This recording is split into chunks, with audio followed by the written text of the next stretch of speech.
meeting. Ryan had a personal family emergency which occurred yesterday. Unfortunately, for those of you who know Vicky was taken to the hospital yesterday, and that is where Ryan is. She's doing very well. It was just an episode that she had, and Ryan felt it was more important for him to be with her today than to be at the board meeting, which I fully understand and concur with him. So please keep Vicky and Ryan in your prayers today, that everything works out fine. Janice, you want to do roll call? President Setzer, absent. Vice President Davidson. Here. Secretary Kincaid, present. Treasurer Hahn. Present. Director Hector. Here. Director Massame. Present as required. Director McGraw. Here. Director Reswally. Present. I'll get it one of these times. Director Ricketts. Here. We have a quorum.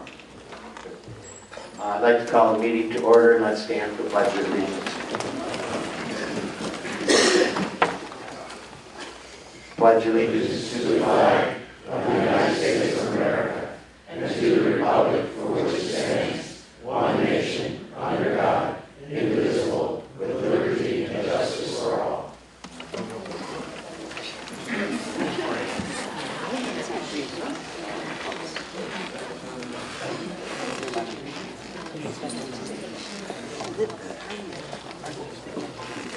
There are 3 items of new business that we would like to add to the agenda today.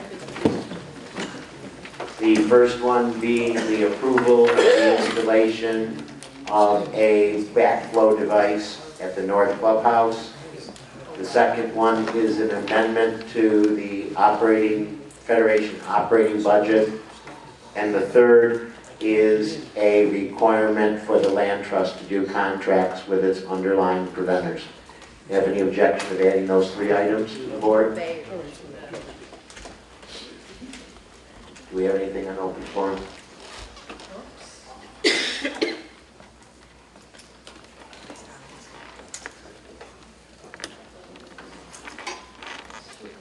Nothing on open forum. Good, then we'll go directly to the approval of the October 4th Federation Board of Directors meeting minutes. Without objection, we accept the minutes. Motion. Thank you. Second. All in favor? Aye. Opposed? Then we'll go to the management reports. Rick, we'll let you.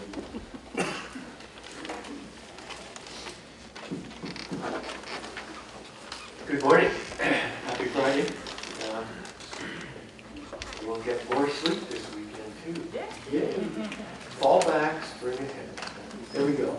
All of the Federation directors, according to the Hillsborough County records, you all own property in the districts that you represent. The financial statements being presented by the 21st. First service, pretty much wrapping up everything. We've sent it out. I think almost, I believe all of the associations have got their agendas back to the manager for the 2020 association annual meetings. On your budgets, if you have anything specific, you can put those with your requests into your manager. We've already made close to 10 different associations made adjustments to their individual budgets, making sure that they had items that they wanted in their first draft of the budget. First draft of the budget will be available for picking up at the First Service residential offices at 8 o'clock on Tuesday, November 12th. And the budget presentation meeting will be held on Friday, November 15th at 9:30. And that's the Rick and Dan show, or anybody else. Okay, he's official. just got confirmation. I'll be there and Dan will be there. It's confirmed, so that follows the federation, the membership meeting at 9:30, so that follows. All right, the landscaping, the 6-month lawn and landscape performance evaluation. I don't know if any, Mabel, I can say this, anybody else can say this? It's gonna happen. Today, Mabel said everybody's gotta have their survey sheets in for tabulation and the review of that. And where are those sheets? They're over in your, at the First Service Residential Office, in your president's mailboxes, and they're color-coded based on your section. So each section will be having their evaluation done by each association in that section. So you've done this every year, and so I know everybody's familiar with this, but today's the day. So after this meeting, if you haven't done it, hurry over to the First Service Residential Office, fill out the survey, grading performance of your landscape for your association, and submit that back to the Federation before 5 o'clock tonight. In the mailbox, In the Federation mailbox, yes. underneath. Don't hand it to anybody. We can't be held responsible, even though we look responsible, we're not. It goes in the Federation mailbox. And y'all know where the Federation mailbox is. It's right there underneath all those 113 mail slots, all right? Don't give the, Members of Kings Point a reason to find fault with you for saying you're not responsible. I know. It didn't sound right, did it, Jack? But we are totally 100% responsible, even when. And you know the routine on that, on Friday, November 8th, and residents, owners can attend. That will be at the North Clubhouse Waterside Room, and Bright House will be reviewed, which is section 1. Brightview, sorry. Brightview. Mabel, you spelled it right. You did good. 9:30 to 10:15. Russell, their review is going to be at 10:15 to 11. And Down to Earth, they have 2 sections. Those will be reviewed at 11 o'clock to 11:45. So that's what's happening in the landscape world. OLM completed the grading inspections last week, or sorry, this week, on the 28th, 29th, and 30th, and sections 2 and 4 failed. Sections 1 and 3 passed. And those reports, we normally get those in today. Dave, you may want to say more, but that's when the 7 days for any deficiencies that they have to fix starts, the meter starts, and so they'll have to have the deficiencies that were identified done. Mabel has worked with, and Denny, they have worked with the mulch program, the contracts and the delivery. And the punch list has been prepared, so Florida Mulch is aware of that.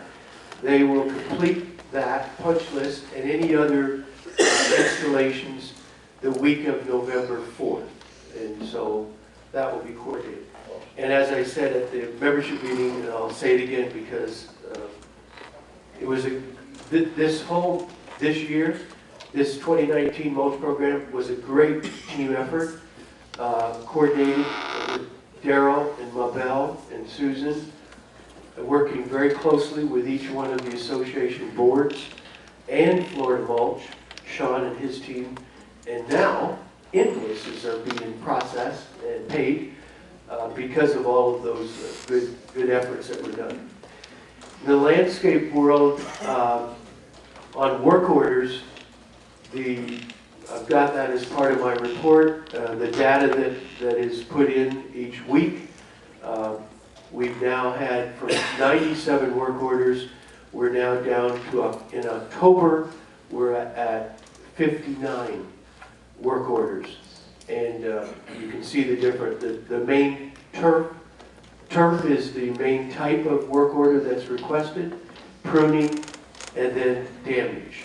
Anything that we say that damage, it can be anything from having a rock hit a window to tire marks on curbing, those kind of things, and those need to be repaired. And so thank everyone for submitting in your work orders into the Connect system. And we will be having a change. Mabel, is this what I should say? A change of opening the portal up? So we will be letting everybody know on that. The new website that is being rolled out, it has 1 or 2 glitches in it, but it is being rolled out. But it is going to afford the opportunity for the presidents, or the POCs, I guess. Not yet? The who? Board members. So it allows the board members to put in work orders into the Connect system. Pretty cool. So it's a new feature. We'll tell you more about that.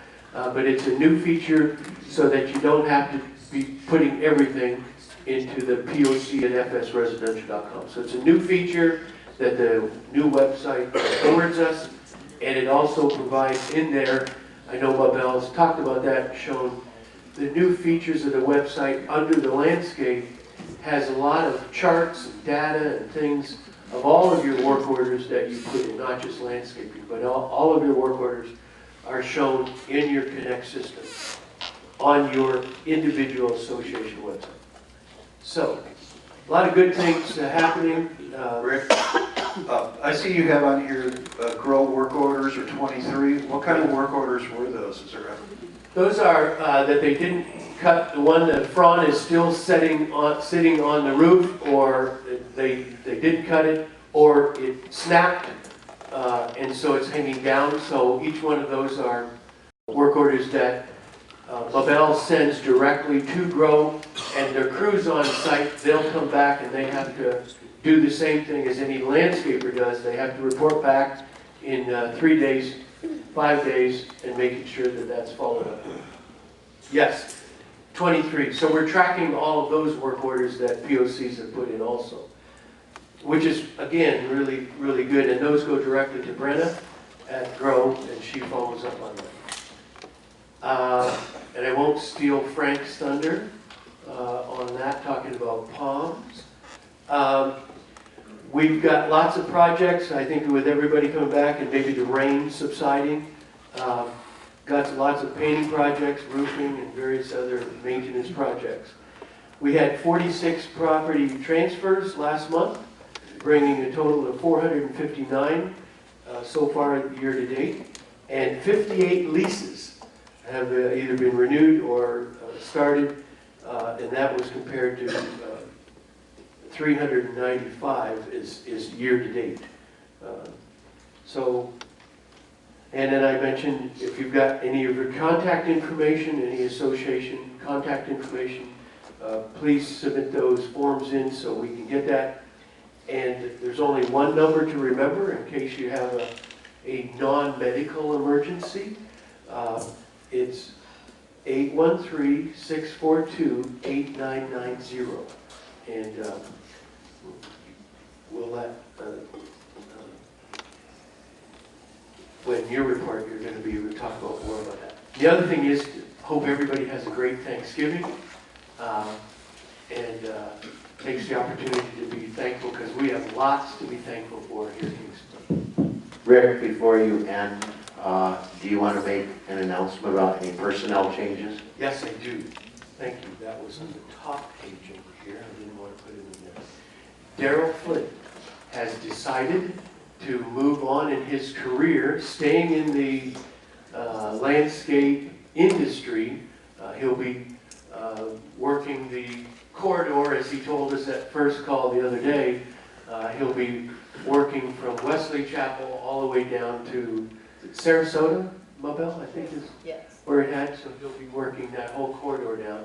And so we are always sad to see somebody leave, but when somebody advancing in their career and they choose that, we're wishing him all the best, and we'll coordinate the replacement of his position and things that we know need to be done, and we will make sure, the First Service will make sure we follow up accordingly. But his last day of work is Friday, this Friday, and so he'll be doing the tally sheets. You mean next Friday, the 8th? Next Friday, the 8th, yes. Jack, I can make a comment if you don't mind, Rick? Yeah. Am I on? Yep. To the microphone. Just a short while ago, I was fortunate enough to become president of my own association. And the first thing that happened, I was hit with a bat problem. I was hit with a bat problem and a water leak problem.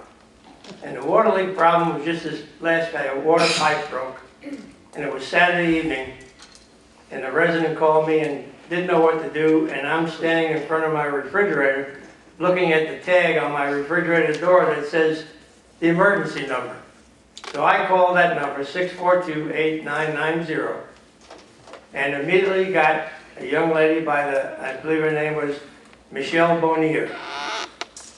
I don't know who she is, but a very short while later, I got a call from Rick Doswell, and a very short while later, the service master was at the home within hours getting rid of the water. So if you don't know that number, use it because it works. And fortunately, it was sitting, I guess I looked good because it was sitting on my refrigerator door. I didn't have to go scurrying around for the number. Anyway, please take advantage of it, and remember, it's not for police or medical, it's for home or emergencies. Thank you, Ray.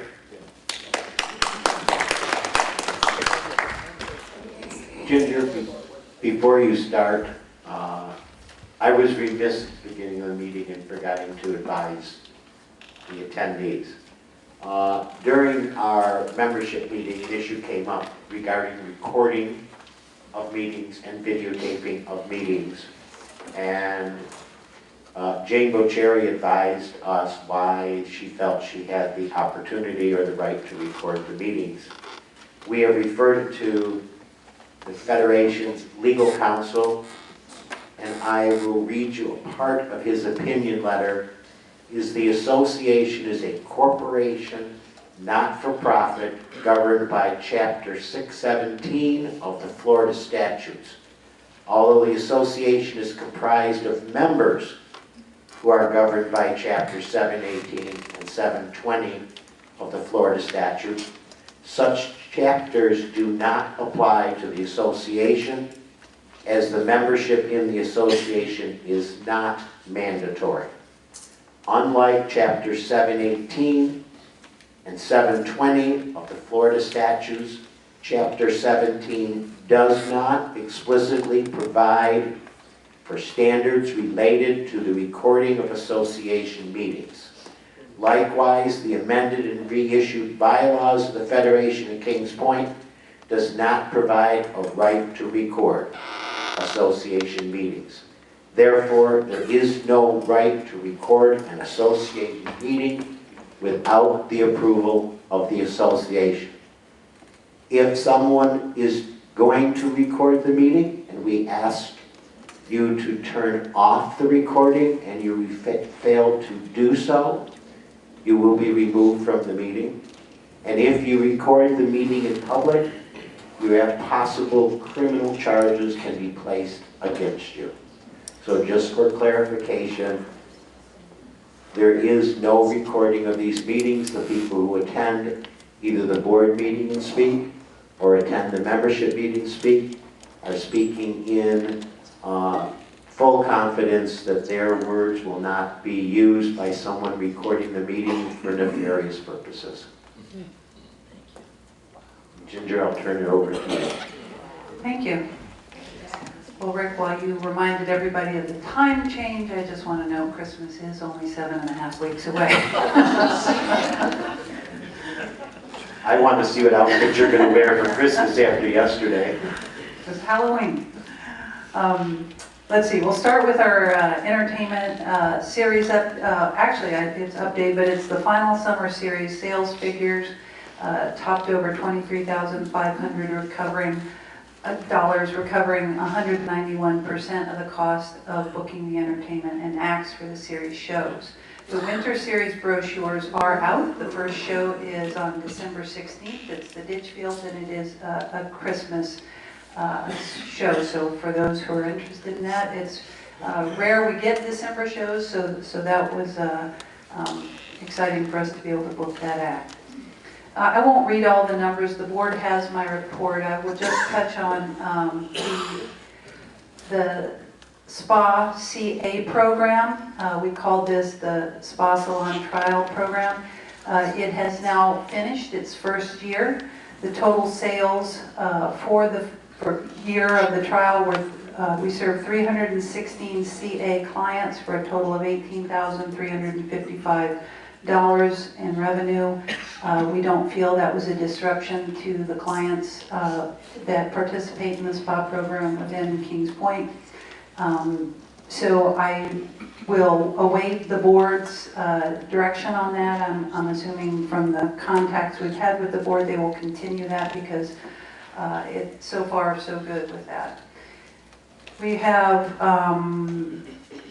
skipping over to the updates on some projects. The replacement tram has been delivered yesterday. Yes, I was in costume when the guy came in and wanted me to sign all the paperwork. A 2019 Ford Goshen. It's a 16+2 handicap. So that then we of course traded in the oldest tram with the most mileage. We are working on a lease agreement as per some of the requirements with the document with the board. So I will be meeting with Mr. Davidson later today to go over that, and we'll get that finalized. The outdoor shade structure up here is underway.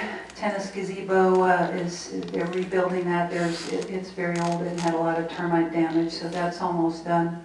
And the lawn bowling green contractor is continuing his efforts to create a satisfactory playing green. It is under the warranty period, working on some drainage and removing the bahia and putting in the tough sod around the perimeter of the green. We've got Don Akins has met, security director with Rick Dowswell, to develop a revised procedure regarding the calls that we receive at the gates for vehicles that are parked in the roads or on grassy areas. It seems to be in the news these days. So these two gentlemen met to kind of get their procedures together. There are areas of the trust that we have jurisdiction over, but when it comes to the association or the master areas, they might have differing rules in place, or in some cases no rules in place. And so we are working together. If we get a call to the gate, we will contact through Rick the designated personnel related to those areas and see what we can do. Sometimes the cars or the vehicle's gone by the time somebody gets back out there. But like I said, because it is in the news these days, people will see somebody parked in a grassy area. We're trying to support the master's efforts of not having any damage to the irrigation or sprinkler heads. We did have the intercom at the golf cart gate is out. The holiday light crew was setting up, and there was a circuit breaker blown, so the vendor has been called. So we'll get that fixed, but it was just an accident, and that got taken out. And finally, Vesta Security wanted to make sure we gave special thanks to Dick Bishop of the Radio Club. He provided his expertise and knowledge on helping them out with some two-way radio communication equipment. So thanks to Dick for that. He was very generous of his time. And then Dan Armstrong will follow with his report. Before you start, Dave. Noreen, as you were walking in, you saw the new tram out front. How does it look? Nice. It- Shiny. Shiny. Is it in service at the current time, or? They just received it. I'm sure they're... Doesn't have any of the writing on it yet or anything. Well, we have 30 days to place the notations on the side. I was just wondering why it was parked out front. Is it shiny and new? Yeah, it's People like to shiny go and new. touch it and wipe all the goodie off it, that's right. You're excited. Good morning. It is time for the 6th month fiscal year results for the Kings Point Sun City Center Land Trust. That's a mouthful though. First, let me explain. Ginger was able to take her entire Halloween outfit off. Some of mine is still on my face, as you might have noticed. I am dressed as the Jacksonville Jaguars starting quarterback right now, Gardner Minshew. He's a bit of a social media phenomenon right now. I thought it was more. Joker. Well, you should see me with the bandana and the sunglasses and the jorts, which is jean shorts cut off. It was a hoot. Anyway, let's talk about the financial statements and how we're doing. The first page, of course, is your statement of financial position. Remember, this is the consolidated page, which is all 4 of your divisions consolidated together, and we compare it to the most recent year end. Looking mainly at the subtotals on the front page, you can see that cash is up about $231,000 over year end. That's right on the plan. The bulk of that, or the entirety of that, excuse me, is in the replacement reserves. Remember, replacement reserves go up and down with expenditures as planned by the reserve study and need. And this year is a year when we're going to add about $580,000 to the balance, a recovery, so to speak, to safe cash levels. And we're halfway there at 6-month point. In the second section there, the other current assets is pretty much flat at about a $36,000 change. The bulk of that is in the prepaid and other current assets line, second from the bottom. Of course, remember that line item is where prepaid insurance goes. Every year on or about April 30th, we renew your insurance policies. So it goes to a high level on that date and then reduces across the year as 1 month is expensed in each month. So that's on normal course. That change is absolutely normal. The fixed asset section does not change during the year. Remember, we take the approach where during the year expenditures are left in the P&L so they can be compared to budget, and the board can see, and the Recreational Facilities Committee can see clearly how we're doing on those major projects. And then at the end of the year, we take the GAAP accounting approach and capitalize them to the balance sheet. So none will be done until year end. Other current liabilities section, relatively flat. Normal changes there, and of course you can, in the next section, you can see your long-term debt number going down. 6 months, $708,000. Your payments have about $350,000 of principal per quarter right now, and increasing, of course. And everything else there is just representing the year-to-date accumulated net assets, which is your gain or loss. And then, of course, your subtotals agree to the total of the assets at the halfway point on the page. All right, let's go to page 2, and I'll only mention again what this is. Of course, you guys always stop me if you want more information, but this is the consolidating page where the first 4 columns are the trust, rec area, security, transportation, etc. There's an elimination column, which will eliminate intra-divisional transactions, and a combined column that ties to the first page. All right, so that's just more detail. Third page is your statement of cash activities through 6 months, and this page compares to budget on a consolidated basis. I'm not going to talk about the individual line items here because it makes more sense to do it at the divisional level, but you can see go about 60% down the page, income and loss from operations, $197,000 favorable through 6 months. And the final section is mostly just debt service, management fee, etc. So there's very little variance there. We finish at $179,000 favorable in the bottom right-hand corner through 6 months. All right.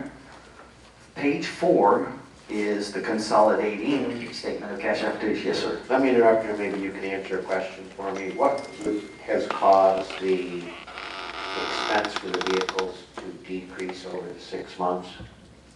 Do you have any idea? It's favorable to budget. I wouldn't say that it Okay, it's decreased. favorable to Yes. budget. A lot of that, in particular, is usually just timing of repairs and maintenance and stuff like that. We can see that when we get to that individual budget line. And we'll Okay. slow down and talk about that. But I should have pointed out that this is the first quarterly financial report. Go back on page 3, everybody. That we've got the 2 new line items that were as a result of the excellent coordination with the board this year as the auditors were releasing their audit report. We decided that we needed to better represent the line items so you could see them that are expended on the vehicles that are actually held by a separate legal entity. There's this, and it's a long story, the board's well aware of it. There's this entity out there that holds title to the buses and the security vehicles, and we wanted to make sure that those line items pop on the P&L. So they are represented there separately. Now page 4 is the consolidating, so it's got the 4 divisions and it's got an elimination column.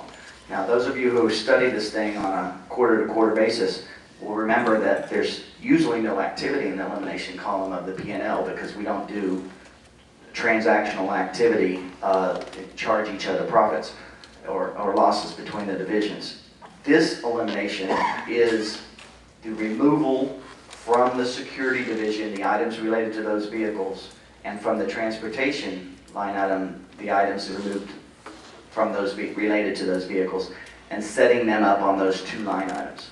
So you see the column as a whole is 0, but the individual rows have negative numbers where it's pulling out of that row and a positive number where it's populating the new row, the ones that read support expenses for vehicles and VIE, etc. Okay? So that's just, and we won't have to mention this again on a quarter-to-quarter basis, it's just a mechanism so that you can visually see the expenses being moved from one division into a different row as the divisions are consolidated. Right? Okay, so if I could just flip my page. Page 5 is the trust. Remember, the trust has very little activity, so there's very little variance to budget. Essentially, looking at the bottom right-hand corner, you can see it's $17,000 unfavorable to budget. The entirety of that is due to the transfer fees being halted during the year. There's a little bit of, that's $36,000 in negative variance year to date. It's been about 50% offset by favorable variance on interest earnings, but that will remain for the remainder of the year, and will build a little bit. Not to worry, there are favorable variances in the other divisions that will more than cover. Go to page 6, you can see the rec area. I'll drop your eyes right to the bottom right-hand corner, and then we'll go up a little bit. It's $179,000, $180,000 favorable to budget through 6 months. And again, I forgot to remind you of the format. Once we get into the second, third, fourth quarter of the year, we have 2 sets of 3 columns. The 3 columns on the left is the most recent quarter. The 3 columns on the right is the year-to-date. Each set of 3 has an actual, a budget, and a variance column. Okay. So go back up a little bit into the revenue section. You can see the bulk of the revenue's favorable variance is in food and beverage sales, as it has been for the last several years since the South Club renovations. Excellent activity going through there. Of course, with additional sales, there's going to be some more expense. Of course, you don't want too much more expense, but if you go down into the 3rd line item of the expense section, you can see there's $104,000 unfavorable variance in expense, but back up to the top section, 3rd line, there's $168,000 favorable revenue variance. So that's a good ratio there. What else is going on here? You can see that the wages are in good shape. Event expenses are running, event revenue and event expenses are running favorable to budget, meaning more trips have gone off than normal. But they are in a good ratio. You can see that there's more revenues over budget than there is expenses negative to budget. And then the remainder of the line items are small variances, relatively flat. And then back to the bottom total, $179,000 favorable to budget. Page 7. Dan? Yes, sir. Just real quick, if I'm reading this right, Oh, Mike?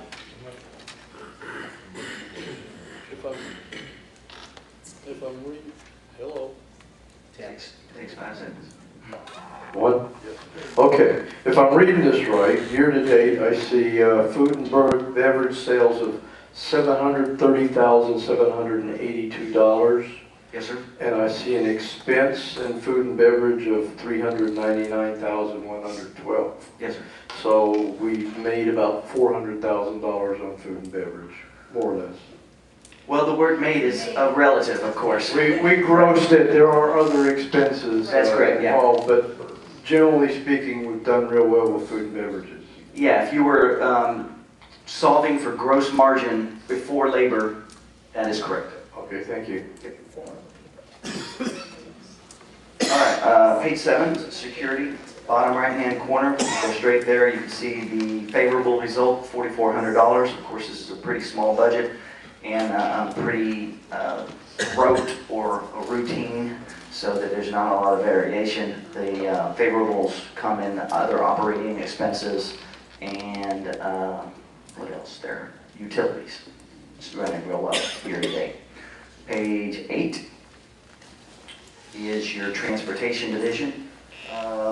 It also is running favorable, about $13,000 favorable year to date. Remind you that the budget is a negative number. Remember that in both the case of security and transportations, we have budgeted a loss because there are excess proceeds from prior years that need to be used up. So we were able to assess less this year than is necessary to operate to use up those cash flows.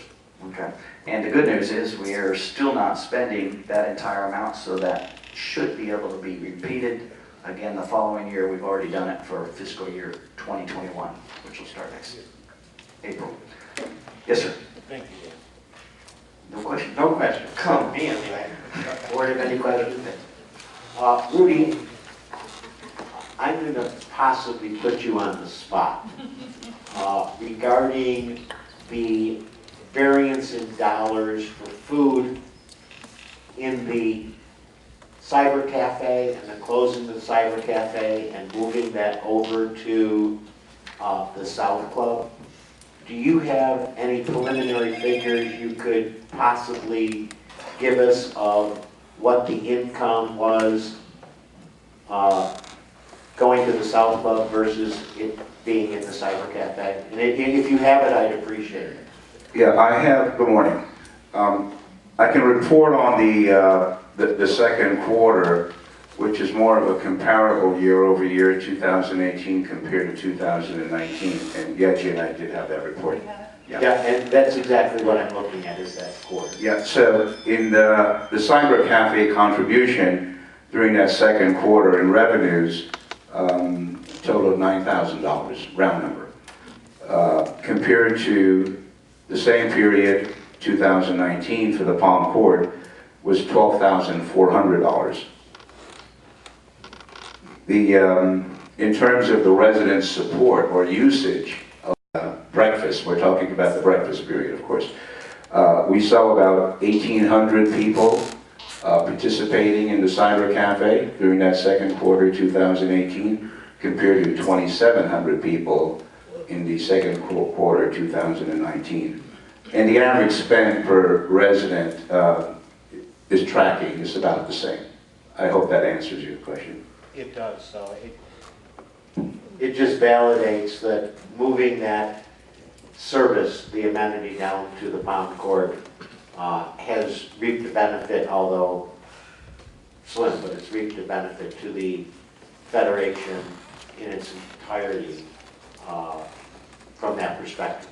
Am I interpreting you correctly? Yeah, you're interpreting it correctly, and there's also the efficiencies of staffing because you've got that built into the Palm Court formula. Thank you for being prepared with that. I appreciate it. My pleasure.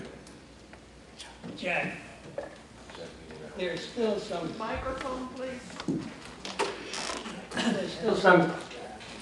there's still some confusion whether the cafe is going to be open or not, because some of the information on the wheel is still showing that the cafe is closed for the season.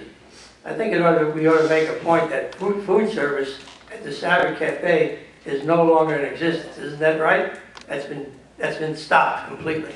That is correct. And it's not, we're not looking at reinitiating it. That would be a board decision, Rick. But I mean, at this point, there's no, At this point, there is no plans. My last conversation as of yesterday with Ryan was discussing this report. That is year over year for what we call our off-season. So it's second quarter for your fiscal year against last second quarter. I suggested to Ryan, let's look at it as we go into the season, another 3 months, and at the 6-month point, that the board make their final determination. But as Rudy stated, I think there were like 890 more participants eating breakfast, 30% more in revenue, and that in itself is, for 3 months, 900 additional people over the prior quarter when the cafe is. Yeah, we know that, we didn't know there was an in-depth study done on the possibility of keeping it going. I'm just concerned that I'm getting some winter residents coming back, asking me when they're going to be open. So we need to get something out somehow or other saying that it's no longer going to be open Good for idea. food, Well, but it is open for cyber activities. We can adjust the language to indicate that a decision will be forthcoming after the 6-month trial or something like that. That's all I have. Thank you, Ken. Good catch, thank you. We'll go to the committee reports, and Rick, do you have anything to report?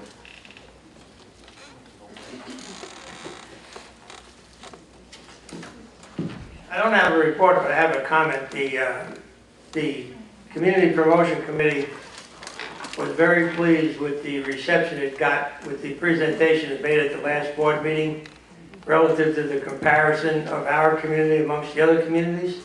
And there's been a lot of interest in it to the extent that I believe Ginger is getting something worked up to put up. Where do you intend to put that up on? On the wheel, as we call it, and which will also be on the website. All right, and we call them PSAs, but in your case, it'll be taking your report and turn it into a short video. And you wanted to do something with the audio, and the woman who presented it is out of town for about the next few days, and when she gets back in, we will give you the presentation she made in case you want to continue with an audio of the presentation. Thank you. Noreen, do you have anything you want to report from health and safety? Other than we are looking at ways or what things we can possibly do for the Cheers This Life veteran here. Just like I said, we're looking at what we have as possibilities. And also we are looking at, I'm going to meet with somebody today about issues with parking on the grass. That's it. Dan, anything? Not at this time. David? Not at this time, but I would like just to go back to Rick's comments. If you haven't read the report that his committee did, I would strongly suggest you take a look because it's very interesting information on the comparison of our community to others similar to our size. Very interesting, and I encourage you all to take a look at it when it comes out. Frank? Palm Tree? Hi. Palm tree pruning is ongoing as we speak. It started off very well this round. In the beginning, they were trimming properly, and then all of a sudden, things changed. They started over-aggressively trimming the palm trees too much, and also having some issues with debris removal and dropping, causing damage. We immediately asked First Services to increase oversight on their contract actions, which they did. Darryl went out, he spoke to them, explained to them specifically what we wanted done on the palm trees, how we wanted them pruned to a 9 o'clock, 3 o'clock versus an 11 o'clock carrot top look, how we wanted the debris cleaned up immediately following the pruning. That didn't exactly take right away. Ultimately, they had to be asked to leave the property rather than allow them to continue to improperly prune. First Services then again discussed the matter with Brenna from Grow Incorporated. We have an understanding now. She's instructing her crews properly. They're back on site pruning. We have a revised schedule. That revised schedule is now on the kpscc.com site. And I've also asked Mabel to notify the board members when they will be in your area pruning, so that we would appreciate if you get out there and put eyes on their pruning, make sure that they're doing it right. And if you see anything that's going wrong, let us know right away, please. Thank you. I'll let you know right off the bat, they're not cleaning their saws in between trees. I was just going to We ask. discussed that, and they did say that they would initiate that and keep it going. that they would sanitize the saws between trees. Because I know they just came through my association 2 days ago, and they didn't clean the saw blades.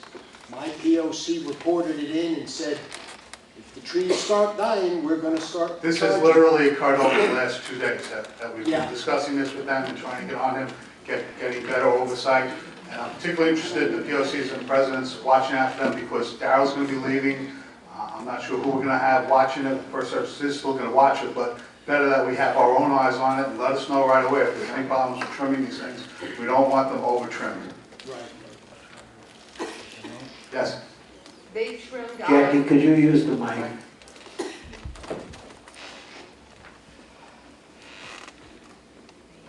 Make sure it's on. Jackie Vadua. There you go. Jackie Vadua, Southampton 1. They pruned ours a few weeks ago. We had damage. And I had to speak to Robert, one of the employees, and tell him, they didn't trim, I mean, we still have fronds that are 1.5 feet from the roof. I mean, they really need to come back. Yeah, well, the standard is touching the roof, not that they're 1.5 feet off the roof. So if they touch the roof, they come off. If they come down further in between prunings, that's the association's responsibility at that point. Give me a break. That's the contract. Jackie, could I just And the ask? fronds are half broken after they've left. I mean, Well, we have a follow-up period. To get to the pruning, there's a follow-up period. So make sure you get, the important thing is that you make sure you get all of your issues reported to the work order system. That's where we track everything. That's the only way we can I'm track spending how So many work orders I've got in. just keep them coming in, they're all gonna get addressed. Okay. Would you let us know, Jackie, if your work orders are not addressed? And we'll be glad to work with First Service to make sure they get addressed. Rick, would you ask Daryl, while Roe is on the property, to just do, and I know Daryl's a good sleuth, just do some sleuthing or watching to ensure, and I know you had this conversation about cleaning the blades, just have them check on it, to sit around and spend maybe a half hour watching them and make sure they are cleaning the blades, because I know they, in your conversations with them, that one of the issues of them coming back on the property was the cleaning of the blades. And would you just ask Daryl to kind of get back to you, and if they are or are not cleaning the blades, and make sure that issue is taken care of? Thank you.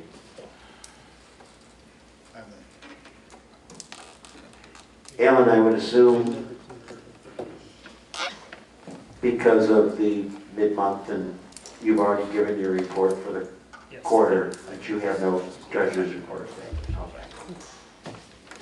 Let's go on to, and I'm going to skip the president's report because I'm not going to attempt to speak for Ryan. I do know that he has a couple issues that he wanted to address. One was regarding the consolidation of the master and the federation. Yesterday, an email was sent out by the master, and there was some incorrect information in that, and Ryan wanted that addressed. The federation has attempted to work with the master, but the master has gone and done their own reorganization without consultation of the federation. We offered, and the offer is still available, to hire a consultant. We don't believe someone would build a house without having an architectural engineer reviewing the design of the plans. We have never stated that we would not allow the master to be a part of that process.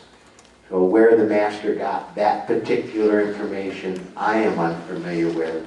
We have offered for a consolidated group to use a consultant to help us design what the ultimate resolution should be in designing a organization, whether it's called the master or whatever you want to call it, is serving the best interest of the community.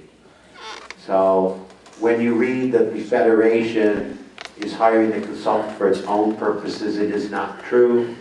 We offered to hire a consultant to help in the consolidation between the two organizations, and we've never told the master that if we work together, they could not use the consultant. The second question, which Ryan wanted to raise, is we are rather amazed, and we meet and talk to the landscapers every day, as does First Service. The landscapers basically are begging for help from irrigation. We were told, the community was told, in November of 2017 that the master wanted to take over the irrigation system, and they answered questions. One of the questions was, would ITS do upgrades and enhancements? The answer was yes, ITS would do them effective April 1st. There are some residents who submitted work orders and got enhancements done by ITS, but all of a sudden it has stopped. And we have been told different things by the master. I know Rick goes to the master's office almost every day asking where it stands, what the master is doing regarding enhancements and upgrades. It is a part of the ITS contract that an association or even the master may request them to do a price and quote for the upgrades. We are hurting our community every day because we cannot get the master to be willing to utilize the contract they have with ITS and to work with the landscapers to do enhancements if necessary. It was noted last or earlier this week that as they are doing wet checks, that they are doing spray and pattern coverage. Yet we ask the master, and the master says, no, we don't do spray and pattern coverage. It's about time this community started working together. We have said to our landscapers, you must get soil meter checks to check the moisture. You need to put cups out so you can understand how much water is actually hitting the ground in every area.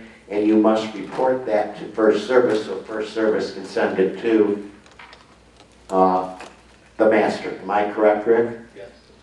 So we are asking the landscapers to do everything possible to provide the master with information.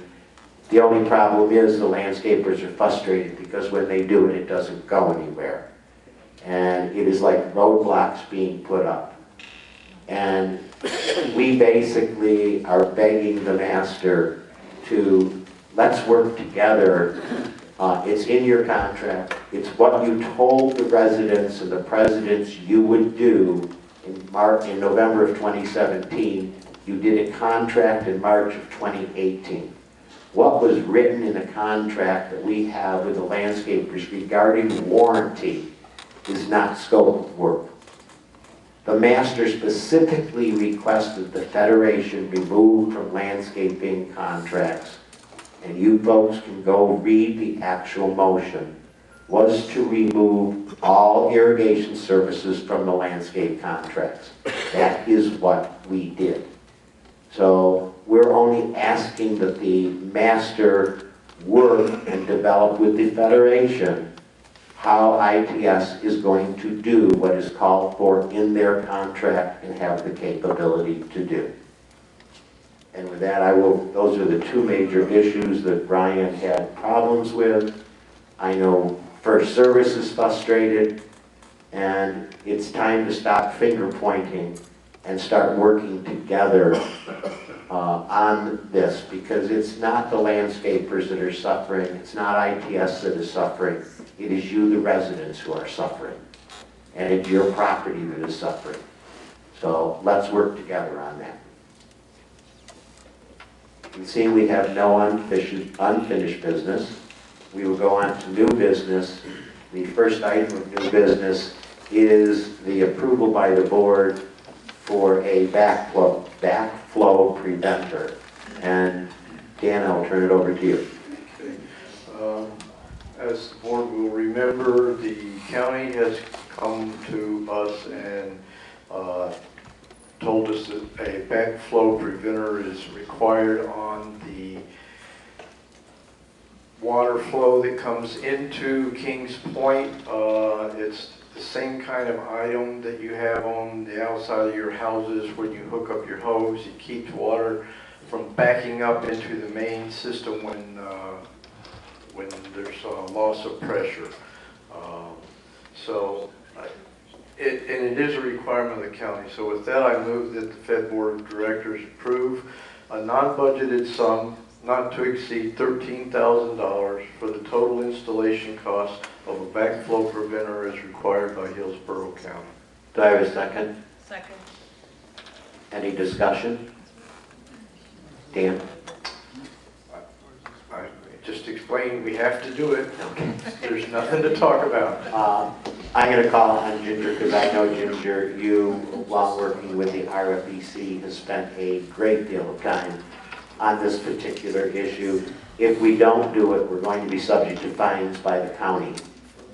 It is normal procedure. Why it wasn't ever done, nobody's ever going to know, but the county has discovered that there is no backflow preventer there. Anything you can add to that? No, just that we did get 3 bids, and Howard Plumbing was the recommended vendor. There will be a little bit of landscaping repair after that because they have to furnish and install a concrete pad and the obligatory bollards and things like that. As Dan said, can't get around it unless you want to be fined. So. Any other discussion? Yeah,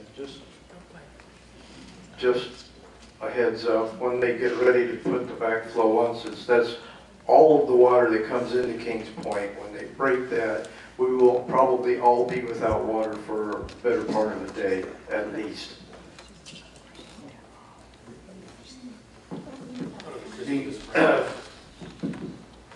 I want to get up to speed on this real quick, because I believe there are 2 valves. You're sitting right next to the perfect person. Well, but I do all the water shutoffs, so when we get in the emergency things and somebody has their water shut off, we're the ones that have to make those calls, Jack. And so, and I know the county, I've had several meetings with them on water quality and those kind of things, because we had issues down in Oakley Green regarding that's the dead end. So we have lots of questions. We've had lots of discussions over the years on our valve system. And so there are 2 valves, there are 2 entry points coming in off Hillsborough County water. So this one that you're talking about is the one that comes into the clubhouse. So if that's the line after it comes in off 674, right? And it comes along the clubhouse, and then I believe that's the red right on the north side of 2020. I think one to your concern is if there are notices that need to be posted, we're going to be working with the county as well as the plumber to make sure if anything needs to be shut off, everybody will have lots of advance notice. You would assume that it would just be the water into the north clubhouse, though? Would Yes. You not? Okay. Any other discussion? All in favor? Aye. Opposed? Consider that passed. Alan, I will turn it over to you. All right, thank you, Jack. Yes, I want to make a motion. I move that the Federation Board approve transferring $68,700 of excess funds, and that's the amount received during the 2018-19 year from the from the registration fee fund to the professional services fund, and increasing the professional services fund 2020-21 budget by the same $68,700 to a total revised budget of $177,800. Have a second? Any discussion? Alan? Yes, I'd like to add some discussion. Since 1972, The developer has operated the Master Association for all but the last few years. With the developer now gone, we have the opportunity to reorganize the governing structure of Kings Point. There are presently 3 major associations involved in governing the operations of Kings Point: the Master Association, the Federation Association, and the Rules Association. This additional money will provide extra budget money in the Professional Services Fund for any unknown expenditure needs that we may come up during this reorganization process. We have a once in our community's lifetime opportunity to reorganize the governing structure of Kings Point, and we want to do it right. This motion is a transfer of money between accounts that is already in the Federation's bank, and it will not affect the assessments of associations. Thank you, Alan. Any other discussion? And I just want to reiterate what Alan ended his comment with. We are taking money that is in excess in our bank account that we have collected both for people purchasing homes of $100 and people renting homes for $50 from the 2018-2019 budget year that, as Dan noted earlier, was not being transferred over to the land trust at the current time, and using that for professional services. And professional services in the accounting world is for legal, consultants, engineers, architects, anything that we may need. And instead of coming back to the community and saying, oh, by the way, we exceeded our legal fees or we exceeded what we wanted to spend, this provides a little cushion, and it provides a rather large cushion, it's almost $70,000 to be able to use. And it is basically for the benefit of the community to have this money available to be used for them. If there's no other discussion, I will call the question of the board. All in favor? Aye. Opposed? We'll transfer the money then for next year's budget. The last item, Dan, you kind enough offered, because Ryan is not here, to handle what the board is proposing regarding the land trust. I move that the land trust be required to submit a contract with the underlying vendor for all projects or expenditures of $50,000 or more. And further, that the board reserve the right to require a contract for any project or expenditure of less than $50,000 if in the board's sole discretion such contract would be beneficial. Second. Discussion? We've had some occurrences where the land trust relied on quotes only for projects, and the quotes don't always clearly define everything that's needed and or required to be done. Having a contract would be better in that it will more clearly define the scope of the work and the requirements of all parties that are involved with the work, including whether there's a failure, everybody's got the right to sign on behalf, and all the other standard things that we put in contracts between ourselves and others for the protection of both sides. Ginger sitting off to my left-hand side, and this has been discussed with Vesta, seeing they basically handle the projects, and Vesta and the board will be working on a basic standardized, thank you for the word, standardized contract that we can use that will allow for start dates to be noted and some penalties if they don't start. I know there are some projects that the start dates have been missed, and not to pick on one of them, the lawn bowling, they told us they would start in February, didn't get started till May. We have had some issues with that contractor, and we just need to make sure that the land trust is protected when we have a contractor that comes into the property and doesn't really do what they should do. And we want to make sure we're protecting ourselves. And Vesta basically is willing to work with us on this to make the process work a little better going forward, and giving them a little hammer when they are dealing with a contractor. And I know Rudy's probably sitting over there going, yay, yay, yay, I can finally have a hammer to beat these people over the head with. But it isn't just the board's ordering you to do something.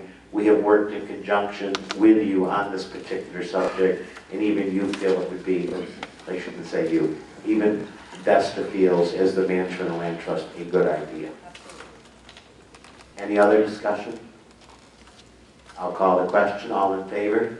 Aye. Any opposed? Motion is passed. That leads us to good and welfare announcements.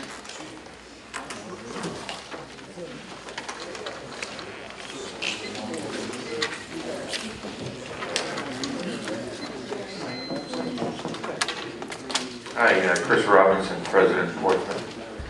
I'm also the president of the RV, or the Storage Club. I've noticed that there's a lot of trees in Kings Point that are not at the 15-foot level. And this past weekend I was driving my motorhome and I must have struck probably 15 trees. Vilmont has a lot, and where Kings and Kings comes together, there's a canopy that is not 15 feet. So I'd appreciate if that could get trimmed up. Thank you. Chris, before you leave the line, you're speaking along Kings Boulevard where you're talking about the canopy? Yeah, Kings and Kings. Yeah. Because that is master land, and it is not a part of our oak and palm contract. Okay, how about on Vilmont Green, those trees that belong to different associations? I assume those need to be pruned, because that's not master land. That part there is I think it would be Acadia. There's some that are really low. Okay, Rick, could you look at those, seeing they're out there, and follow up with Chris on it? I'd appreciate it. Get it back. Thank you. Dan Page, Good morning, Dan. treasurer of Andover D. Early last week, about 9 p.m., my neighbor in Andover D turned right from Kings Boulevard onto Andover Way. There was a man lying on the ground who happened to be a tenant from Andover D. He called the front gate, no one answered. A woman drove by and he asked her to go to the gate and inform the gate. The gate said there was nothing they could do about it. Someone called 911. My neighbor tried to help the man stand. He looks like he weighs about 100 pounds. He's about 6'4". Okay? Couldn't get him to stand. There needs to be some procedure. If you see an incident like that, what do you do? 911. That's what they should have done, is immediately call 911, because it was quite obviously it was most likely a medical emergency he needed. But when the gate is called, instead of saying that there's nothing they can do, they should have said call 911. I would agree, they should have said call 911, but... Mr. Murphy. Good morning, Tom Murphy, Lancaster 3.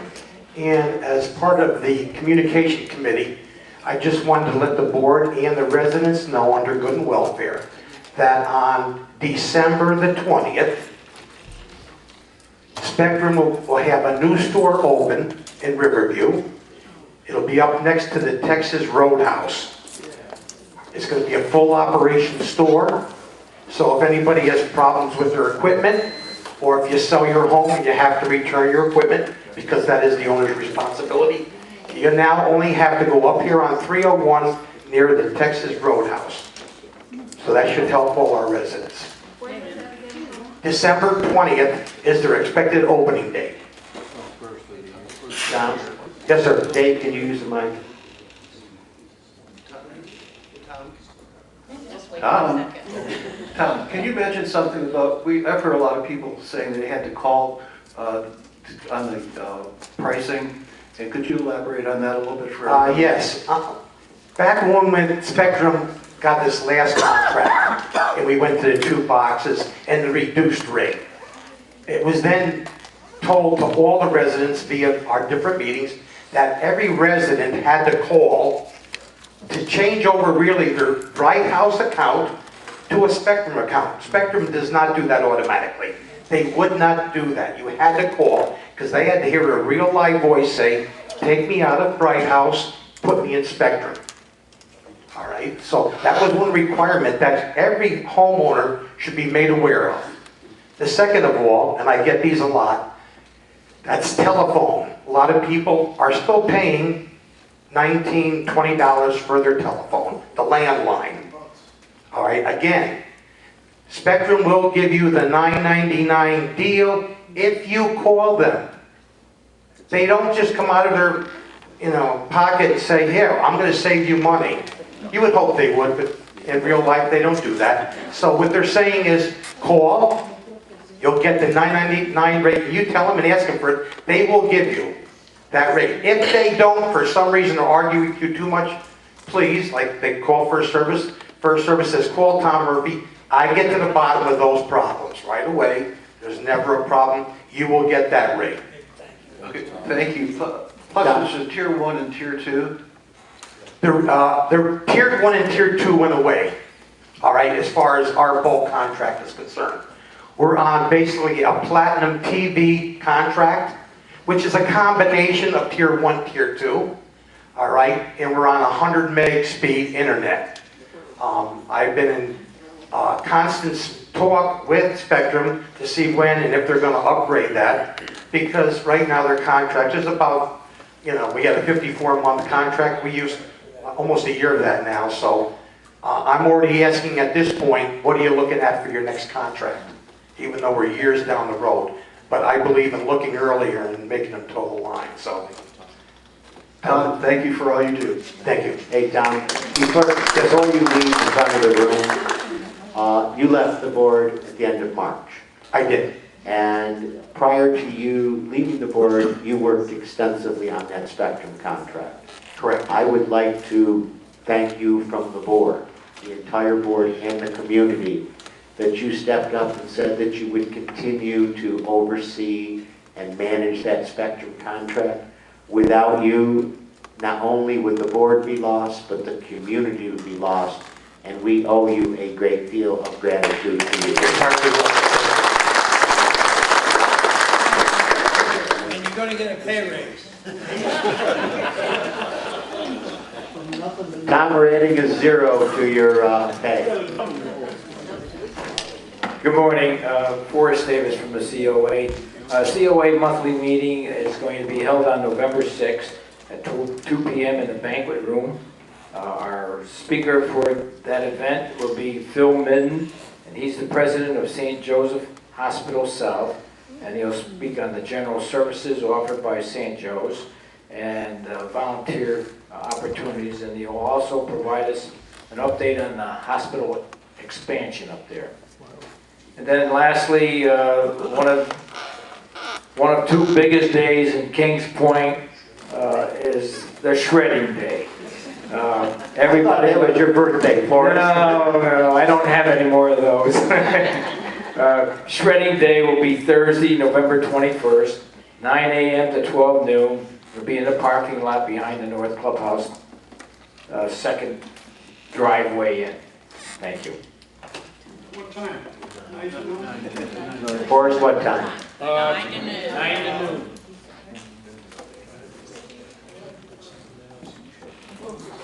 November 21st, Thursday.